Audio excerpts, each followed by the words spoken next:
আমি যে এখন আবার প্রবাসে যাব সেই টাকাটাও আমার কাছে নেই। আমি ভাবছি গাড়িটা তোক দিন না।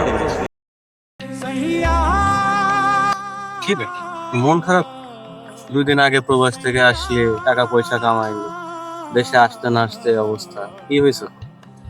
আর বলিস না সেই দুঃখের কথা। আমি প্রবাসে এতদিন খাটলাম, যা ইনকাম করলাম সবকিছুই আমার বাপের হাতে তুলে দিছি। ওখানে থাকা খাওয়া বাদে যা টাকা ইনকাম করেছি সব বাপের হাতে তুলে দিছি।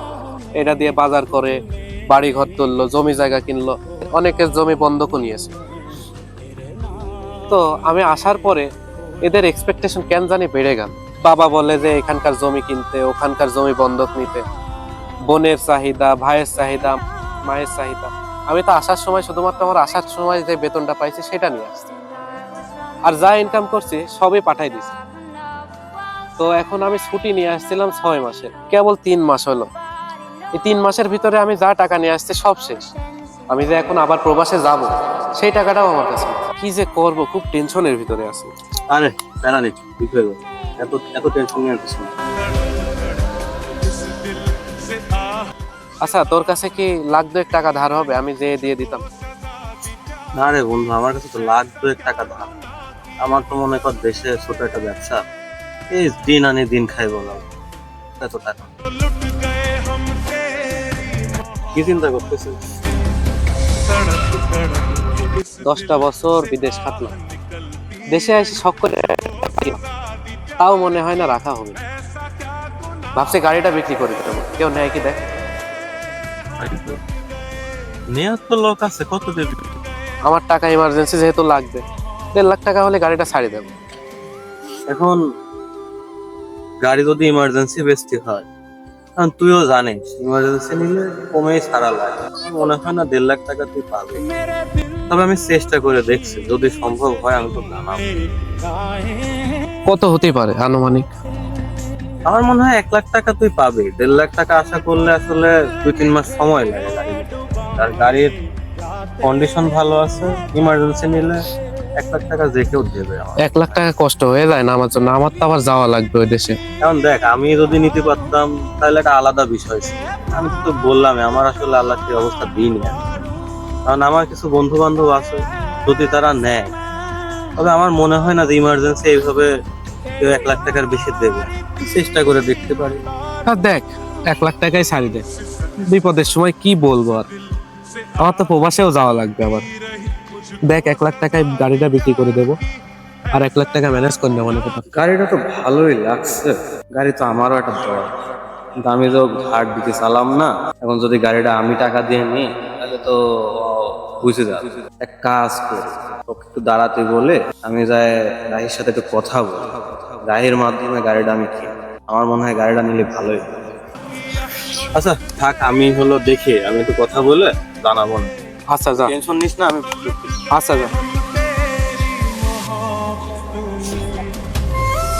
গাড়িটা ফোন।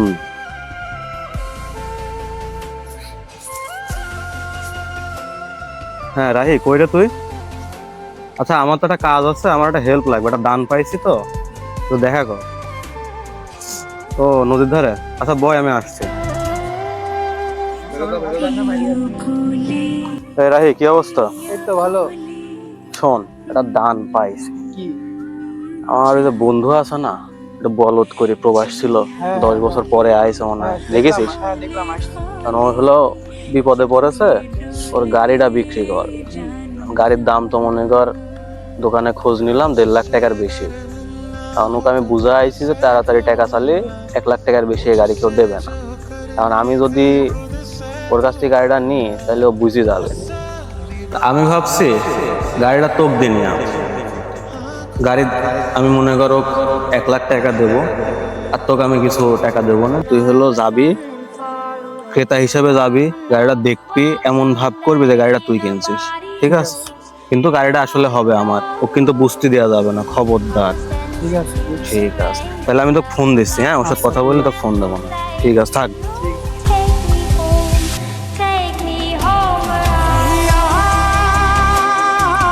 গাড়িটা তো নেওয়ার দরকার, এত লাভের জিনিস কি ছাড়ে দেওয়া যায়? দেরিও তো করা যাচ্ছে না, অন্য কেউ যদি নিয়ে নেয়। এক কাজ করে তুই ওকে ডাকি, গাড়িটা নিয়েই। হ্যাঁ রিফাত, হ্যালো। হ্যাঁ আমি যে ডিসি কোর্টের এদিকে আছি, তো গাড়ির তো একটা কাস্টমার পাইছিলাম।